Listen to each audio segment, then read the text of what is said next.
Mhm. John, good to see you. Yeah, it's good to see you, Paul. It's a morning for me, but obviously not for you. No, that's right. It's the back end of the day here. Well, not it's sort of six-ish, something like that. So it's not that late, but Yeah. it's back end of my working day. But good to see you, and thanks for making time to come and have a chat. Now, I wanted to kick off by asking you really about the name of your organization. I mean, your business is called the Giraffe Movement. I think that's correct. And That's close. you It's the Giraffe Heroes Project. Giraffe Yes, that's Heroes right. Project. Sorry, that's right. Yeah, And yeah. and you said to me, what we want to do is get people to stick their neck out. Now, that sounds like a really interesting thing. Just give us, I mean, tell us what what's that all about? Well, first of all, I want to make sure that all your viewers know that I didn't start the Giraffe Heroes Project. I'm Okay. not smart enough to do that. A woman who has been my wife now for 45 years, Ann Medlock, started it in New York City, and she called it the Giraffe Heroes Project because she was looking for people who were, in the English idiom, American idiom, whatever sticking their necks out, acting bravely, and doing so in some kind of public good, public service. And John, She let me looked just around. ask, why did she think this was so important? I mean, why does she want people to do that? I mean, I can see what you're saying, but why? Sure. This is the early 1980s, and she looked around at the media of the day, and it was all gloom and doom. New York City media, national media, international media, wars, revolutions, rapes, pillage, whatever. And she knew there were plenty of people out there doing good things, solving serious problems, not just in New York City, but in London or anyplace else. And nobody was telling their stories. And the world was then missing a whole lot of inspiration that it could have had. So she decided she would start a whole news service, I guess rivaling NBC or CBS or whatever, and it would be devoted toward telling the stories of these people sticking their necks out, acting bravely in some kind of public service, some kind of giving back, solving some kind of social problems that meant something beyond their own self and their own families. And she started doing that. And she quickly found all kinds of people who fit that description, people bravely acting for the common good. And she started telling their stories. Now, in 1982, when she started, she was telling their stories by stuffing press releases into envelopes and mailing them off to news outlets, and also recording them on vinyl records. I'll bet, Paul, that half of your viewers don't even know what a vinyl record is. Well, it's a flat piece Very of plastic, goes possible. around and around, and sound comes out. Anyway, she would get a movie star or a stage star. I mean, after all, this was New York City. And she would get that person to do a voiceover, and then she would get words from the giraffe hero, the hero, her or Yeah. himself, and combine them into this 5 or 6 minute radio segment and sent them out to radio stations, and that's how it caught on, and it began So to grow from there. John, let me just give me an example of a couple of the heroes. I mean, give us I mean, obviously we haven't got time for you to talk about in detail about everything, but give us a flavour for the sorts of people she wanted to highlight or celebrate. Sure. Yeah, yeah. Well, they were people like your conventional whistleblowers, people in positions in government or business who were confronted with an unethical or just plain wrong or stupid practice, and they've said no, don't we can't do that. And their company or their national organization has said basically sit down and shut up. We've seen quite a bit of that in the Trump administration. And Yes, we these have. people have not shut up, and they've gone to the press and they've gone to the courts. Many of them have lost their jobs, but they've done so because they were convinced that the wrong they were trying to right was really important, an important thing to do, and so they kept on going no matter what the risk. So whistleblowers is one thing. We honor a lot of people, especially young people, who are engaged in environmental concerns, whether it's Right. global warming or maybe a polluted stream running through the center of their town, doing something about it. These people, these giraffe heroes, are working on just about every kind of issue, Paul, that you can think of. From gang violence in large cities to environmental degradation to whistleblowing to crimes against women, poverty, disease, whatever. They're active, and now how many years later, 40, 44 years later, the project has honored over 2,000 of these people. They're Wow. male, they're male, they're female, they're from 60, 70 countries, including a number of Brits. And they're doing good work. And we tell their stories. And when we do so, other people see the stories and say, heck, why am I sitting back on my sofa and just complaining and waiting for someone else to fix the problem? I better go out there and fix it myself. So that's what we And do. is And that, let me ask you, yeah, is that what you're trying to encourage? You're trying to encourage people to kind of get off the sofa and get out and do something. Is that the idea, or is it something else? yeah, that's very much the idea. You've definitely caught on. Yes, that's exactly what we're trying to do, and it works. And it's worked. It's not that Anne invented it. People have been doing this for thousands of years. I mean, I suspect that the Neanderthals around their campfires were telling the stories of heroes in order to get more people in their Right. Neanderthalic village to stick their necks out too. Troubadours of the Middle Ages, great example of doing what Anne Medlock was doing. Telling stories is a way, has always been, for thousands of years, the biggest way, the best way to motivate people to act for the public good. Preaching at them rarely works, but telling stories, giving them examples has always worked, and recognize that. And that became the core mission of the project. Now, in 42 years, 44 years, we've gone way past, of course, this stuffing press releases. We now use social media, every kind of social media we can Right. find, and we tell the stories of people from all over the world. Wow. And in terms of the impact, you said that you know it works. I mean, how do you know it works? I'm not saying it doesn't, but how do you No, know I it understand. has an No, impact? it's a very good question, and it's very hard to get definitive. Yeah. What do they call it? Metrics. I think they call it metrics. Metrics. Because when someone hears one of our broadcasts or reads one of our books or whatever, they don't come running back to us and say, "Oh, you inspired me to do this," and we solved the problem of people trying to, for example, ban books in our local library. We've solved that problem. No, they don't. They don't. And so a whole lot of the evidence we get is anecdotal, but there's Right. tons of it. There's tons of it. And I think it's just also common sense. People understand from their own lives, looking back at some of the things they're quite proud of, that it was their grandfather, their teacher, their neighbor, their good friend, whose example pushed them to take action.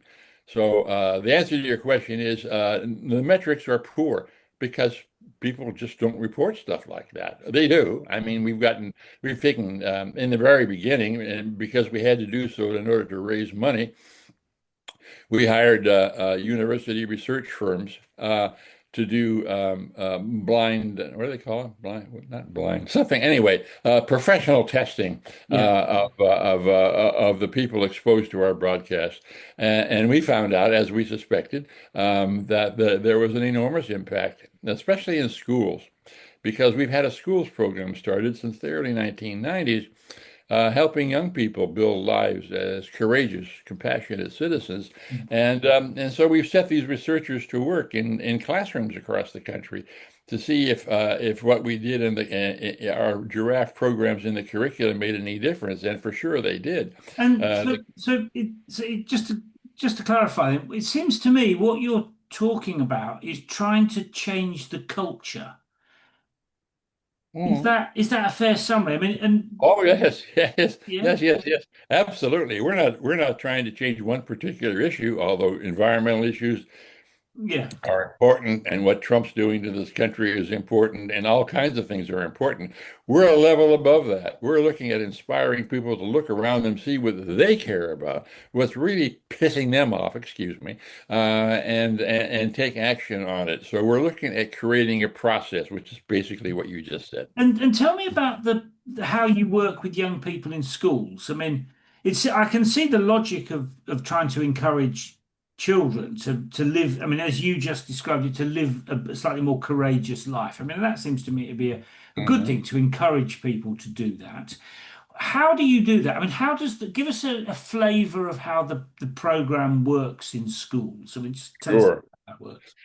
Well, there's two parts to it. The first part is what the Giraffe Heroes Project has been doing for 44 years, which is tell stories. And we, of course, tell stories broken down to the appropriate age levels. We have programs going all the way from preschool through high school, and they're all about telling the stories, inspiring kids with the stories of people sticking their necks out. And of course, kids are impressionable, and you tell them the stories of heroes.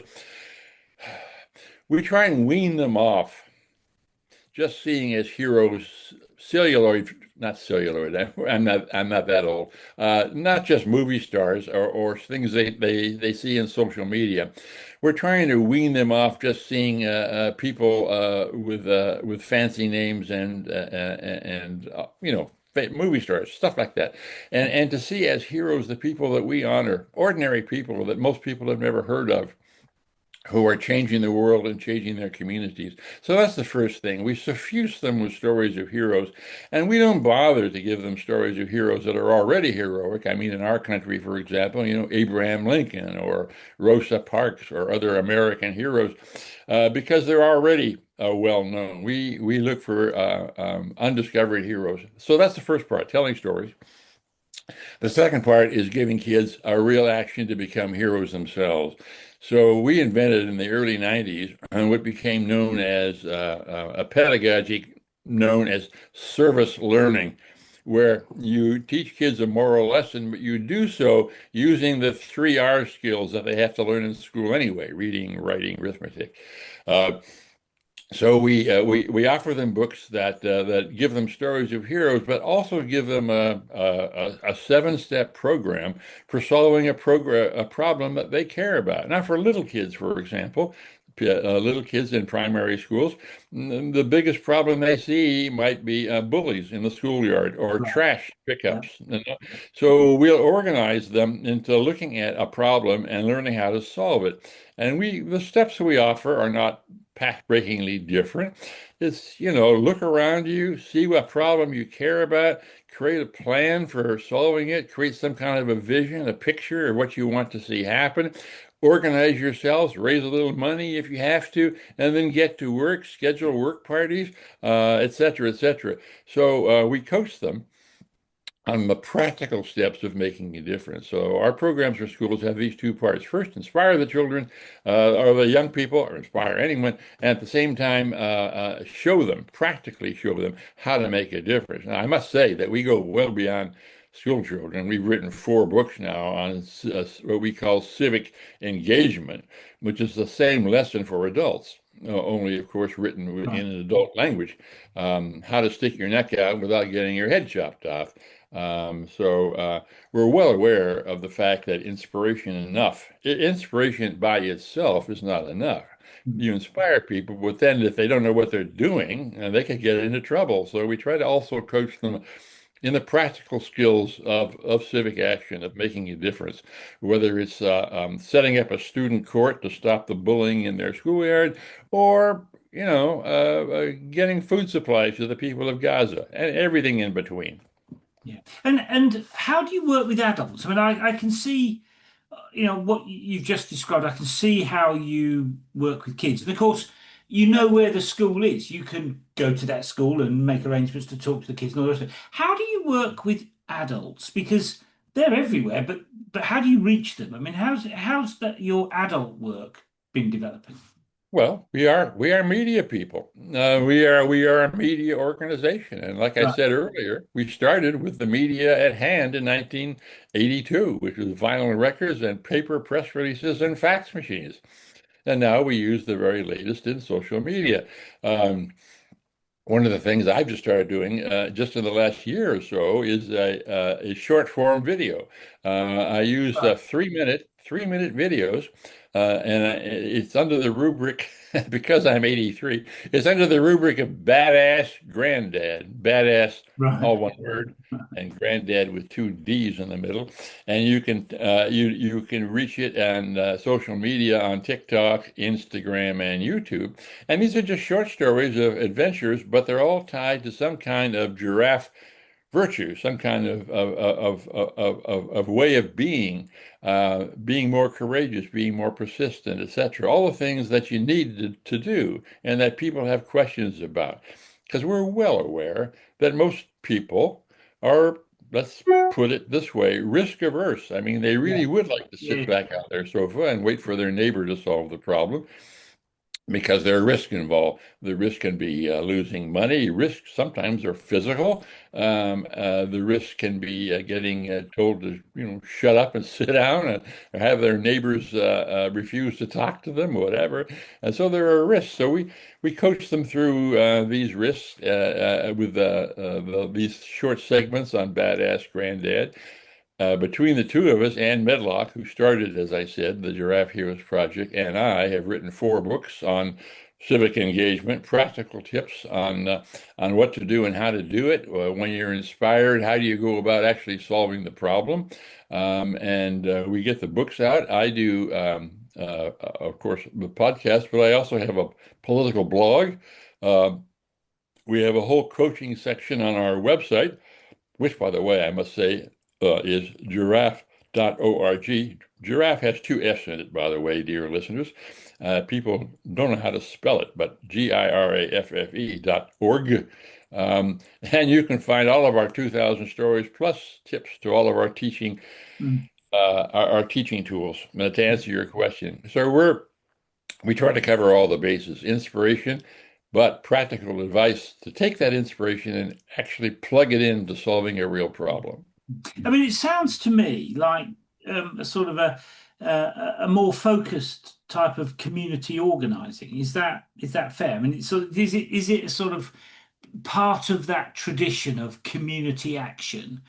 People taking action to put right problems in their local community, whether it's young people or adults. I mean, is it part of that tradition, or is it something different, would you say? Well, it is and it isn't. It's community action and that it's aimed Yeah. toward problem solving, but it also tends to focus much more on the individual than on the community. Because Right. in our 44 years, we've discovered that while it almost always takes more than one person to solve a serious problem, that the action starts usually with one or several people who are just fed up with the problem and say, "Damn it, we're going to do something," or "I'm going So, to so do in something." that sense, you're encouraging leadership. Is that fair? Oh, that's fair too. Yes, yes. The kind of leaders that we encourage are people who see the risks and take them anyway, Mm. and who have developed enough leadership skills to get others to follow them and to follow their inspiration and their example. So yeah, that's true too. In terms of community, we're a global organization. We're a global movement. And while an awful lot of our giraffe heroes are active in their own hometown, in their own community, Mhm. busing, for example, lack of affordable housing, all the problems that you've got in Europe and in Britain, a lot of them are local. So yes, a lot of them do involve working directly in your own community. But a good deal of others are like climate change, for example, taking part in some massive global campaign. Mm. Mm. I mean, it seems to me a great way to encourage leadership, and we need more people to kind of lead rather than less, don't we? So it seems to me a great way of doing that. Let me ask you about um, what you've learned on the journey. I mean, you've been doing it for 40 years. Yes. Were there any sort of big surprises along the way where you thought, oh, I didn't think it would turn out like that? I mean, have you had any particular surprises? I'm constantly surprised by what human beings can do, Paul. It is just amazing. I mean, when you see a 13-year-old girl, for example, taking on her entire community on some environmental issue, for example, it's like, what? You did what? So I'm just constantly surprised at the resiliency and the power of the human spirit. And it is wonderful to work with, and that's why I'll never retire. Why should I? Having too much fun watching these people take on these tasks. And no, they don't always succeed. Let me be frank here. Giraffes sometimes fail. Sometimes they even get hurt. I mean, they do get fired or whatever, but they keep on going. But the sheer courage and compassion of these giraffe heroes is really inspiring. The other thing is that there's a larger thing too, to answer your question. It's something that I realized for a long time is that I don't care whether you're right wing or left wing or in the middle or whatever. All of us are looking for one thing in life, and that's to have a meaningful life, to put some meaning, some Mm. purpose in our life, so that when you look in the mirror in the morning, you see looking back at you someone that's trying to make a difference. That there's a reason why you're taking up space on the planet. Otherwise, it'd be like being a fancy Swiss watch, in my view, with no hands on it. I mean, what's the purpose? We're here on the planet to do something, and and to find that meaning is a life's journey. I thought I'd found that meaning. I mean, we haven't talked about this at all, but I'll just put it out there that the whole first half of my life I didn't find a meaning in doing good for the world. I found the meaning in violent adventure. And that's exactly what I mean. I mean, I climbed a lot of really difficult, dangerous mountains. And in the Foreign Service, I've dodged bullets and bombs and wars and revolutions all over the planet. And that's where I found I thought I found the meaning of my life. But then in my late 20s, early 30s, I realized that a life focused simply on the rush of adrenaline was insufficient. It was too shallow. And I resolved to change. And so I started using whatever skills I had, turned them around. Instead of making wars, I started making peace. I started working and solving public problems. State Department sent me to the United Nations, where I had a great opportunity to work on problems of peace and justice all over the so-called third world, Africa and Asia. I'm proud to say, for example, that I had a fair amount to do with the ending of apartheid in South Africa. Wow. So, yeah. The answering the first part of your question. The second is that the finding meaning is really important, and where you find it is important too. I didn't find it in adventure. Some of my good friends now find it or think they found it in amassing money and power. Hmm. And I'm betting that by the time they grow up, they're going to discover that that's a little shallow too. And Yeah. that before someone puts them in a pine box, they're going to want to ask themselves, well, what else did I do besides get a third vacation home? What else did I do besides And focus on third quarter earnings? yeah, Uh, I get that. Let me ask you, I mean, because you've just mentioned it, I mean, the world is a pretty kind of topsy-turvy place just at the moment, isn't it? I mean, you mentioned Donald Trump, there's lots of conflict in the Middle East. I mean, to what extent do you think the work that you've been doing has kind of helped or hindered that process? I mean, how would you see? Because if you've been doing it for 40 years, some of the people that you started off working with now would well, they wouldn't quite be my age, but they'd be, they'd be doing all sorts of things. I mean, do you feel it's had an impact and made the world a better place, or is it being affected by what's happening globally at the moment? I mean, is it being well, undermined by that? both things are true, can't they? They can both be true. I mean, for example, we've had a lot of feedback from kids in our schools program in the early 90s who, as you point out, are now city council members or Yeah, whatever, yeah. senior in business or whatever. And they never forgot their giraffe training. They never forgot their giraffe. And if they're in business, for example, they see their business as some kind of service, some kind of giving back. Not that have become Mother Teresa, and not that they dress in sackcloth and ashes, but they see their life's purpose as somehow solving problems that they can solve, being of service to the wider community. So, yeah, we do see that. Um, and the second part of your question, please give it to me again, Paul. Well, it was about, I mean, you've obviously inspired lots of young people and lots of Mm, adults. I yeah. suppose what I'm wondering is, I mean, we've now got a situation which is incredibly volatile. There are an all, I mean, it seems to me the problems are kind of getting worse. I mean, Yes, yes, maybe yes. I'm overplaying that. And I'm wondering whether, you know, has what you've been doing, do you think reduced the problem, or is it, to what extent is your work having an impact at that kind of global level? Do you feel it's able to do that? Oh, absolutely. We're doing our bit. We're not solving the whole problem. But for example, I mean, so much of it starts locally. Take a look at the at American national politics. We are riven, polarized now more than I've ever Yeah, seen our nation in my 83 years. We hate each other. I mean, it's like we can't agree on anything, and it's not like we can't agree. It's just that the politicians of the time, especially the MAGA Republicans and some of the feckless Democrats are just don't know what they're doing, and what they're doing is using social media to broaden the levels and depth of hatred. Um, yeah, well, Giraffe Heroes Project often do things at a lesser level, and when people say, "Well, what can I do?" I'm just an ordinary person.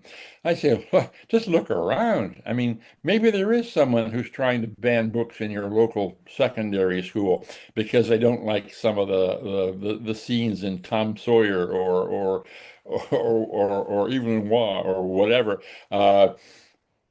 Go to a school board meeting and raise your hand and say, no, I don't think we should ban those books, or at least I want to know damn well why we're banning those books, and raise a challenge. And when people do tell you to sit down and shut up, say, no, I'm not going to sit down and shut up. This is an important issue. And raise your friends, start a rally. You're aware of the No King's Day demonstrations yeah, focused yeah, in the yeah. United States, but also in Britain as well. And I attend all of them, and I live in a small community, but there are hundreds of us that turn out on Saturday with our flags and our posters and our placards. And it's happening, what did they say? 9, 11, 10, 11 million people the last time there was a protest. So, it makes an impact, and politicians listen. Mm. So you start the answer to your question is sometimes you have to start small. If you say, okay, I got to do something, and you immediately think that you personally are responsible for ending global warming, well, that's not the way to start. You're not going to do that. Sure, write a check for £100 to an environmental organization. That's great, but you're not going to solve the problem by yourself. But on some local problem, perhaps a polluted stream that no one's paying any attention to Mm. in one of your cities or towns, but where a group of citizens can go down to the town council and demand that they clean it up. I mean, that's something you can do and have an immediate impact. Mm. So often it's starting small.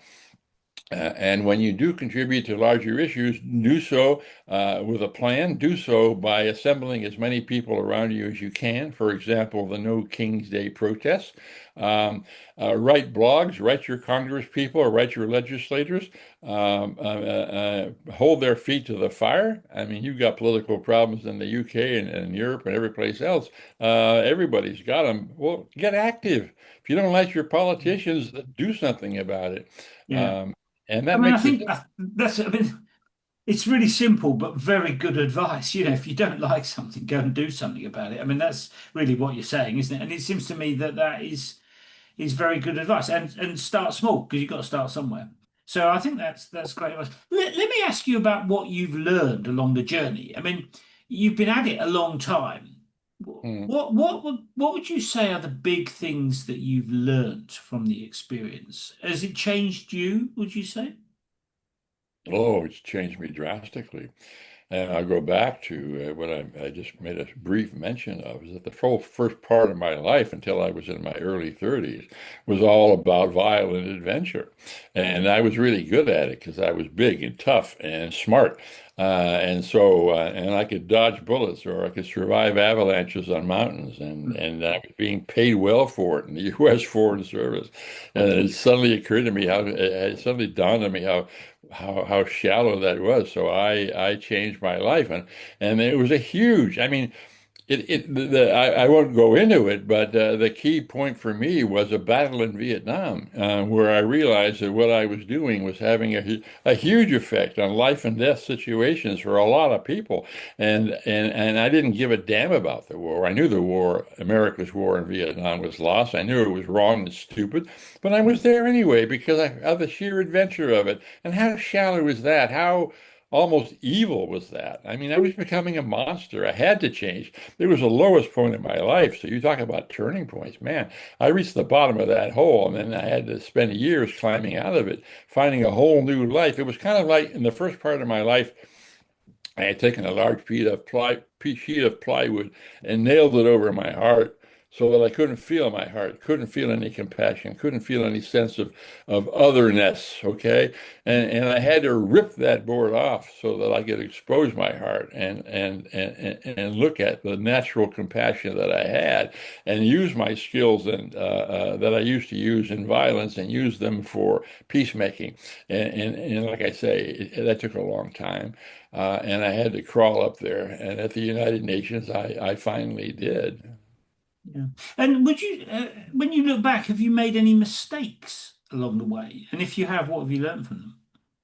I suppose that in my exuberance, I have trusted even too much because I now fully realize that there are some people who are completely immune to the giraffe message. They're just awful people. They're just evil. And I don't know whether they're born that way or whatever. But you see a lot of it in the Trump White House. I mean, some of these people are just nuts. And they really, I don't know what other name there is except evil and what they want to do to the black and brown people in this country, or to widen the gap between rich and poor, or to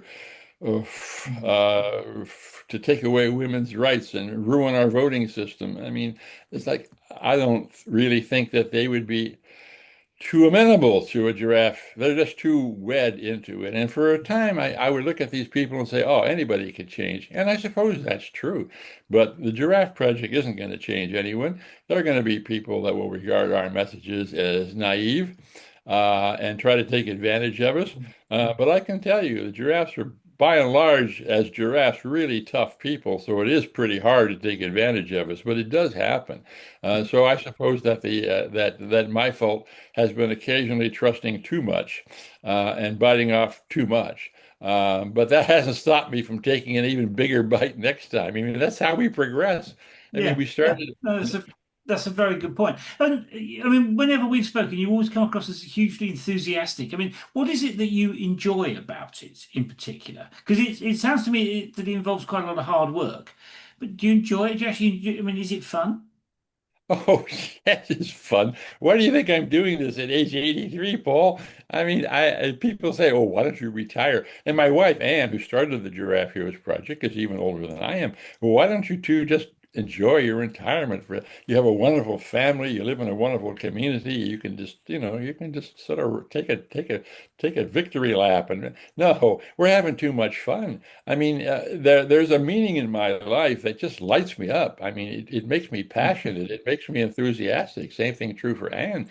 If I finish one project, I'll start another. I mean, this badass granddad thing, I just started that a year and a half ago, and I'll do something else. I'm writing a picture book now, an illustrated memoir of one of my more famous mountain climbs, called Denali Diary. And when that's finished, I'll do something else.